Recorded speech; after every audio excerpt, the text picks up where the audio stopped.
रजस्वला स्त्री को शुद्धि कब करना चाहिए? आज बहुत सारे लोगों के मन में जिज्ञासा आती है, तो ध्यान दीजिए। रजस्वला स्त्री को चतुर्थ दिवस ही पूर्ण रूपेण शुद्धि करना चाहिए।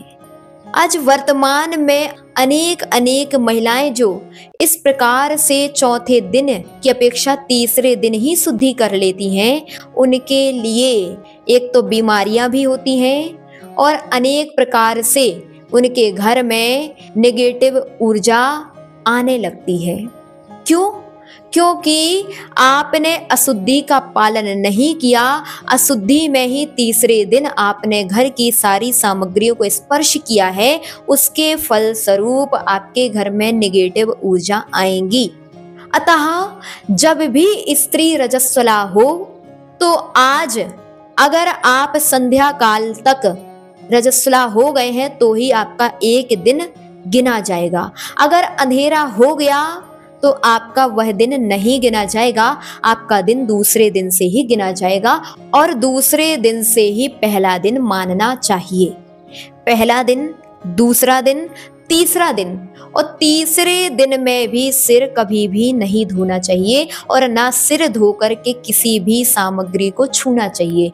क्योंकि जैसे तीसरा दिन है वैसा ही दूसरा दिन है और वैसा ही पहला दिन है। रजस्वला स्त्री 3 दिन तक अशुद्ध रहती है, चौथे दिन ही शुद्ध मानी जाती है और चौथे दिवस प्रातः काल भी वह शुद्धि करने के उपरांत अपने घर के परिवार के भोजन बनाने के लिए शुद्ध मानी जाती है।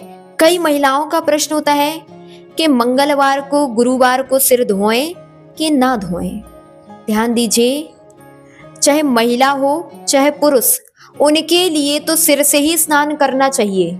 लेकिन अगर वह प्रतिदिन सिर धोकर के स्नान नहीं करते हैं तो भी गलत नहीं है। लेकिन अगर आपने रजस्वला स्थिति में चौथे दिन मंगलवार या गुरुवार को भी सिर धो लिया, पूर्ण स्नान कर लिया, तो भी गलती नहीं की, तो भी आपको किसी भी प्रकार का पाप नहीं लगेगा, किसी भी प्रकार का दोष नहीं लगेगा। आज यह मिथ्या भ्रांति प्रत्येक घर घर में फैली हुई है कि रजस्वला स्त्री को मंगलवार और गुरुवार को सिर नहीं धोना चाहिए। ध्यान दीजिए, यह सब आगम ग्रंथों में कहीं पर भी नहीं लिखा, इसलिए हमारे लिए भी इस प्रकार की मान्यता को मान्य नहीं करना चाहिए। आपका चौथा दिन चाहे मंगलवार को हो चाहे गुरुवार को हो, आप शुद्धि उस दिन कर सकती हैं, इसमें किसी भी प्रकार का दोष नहीं है।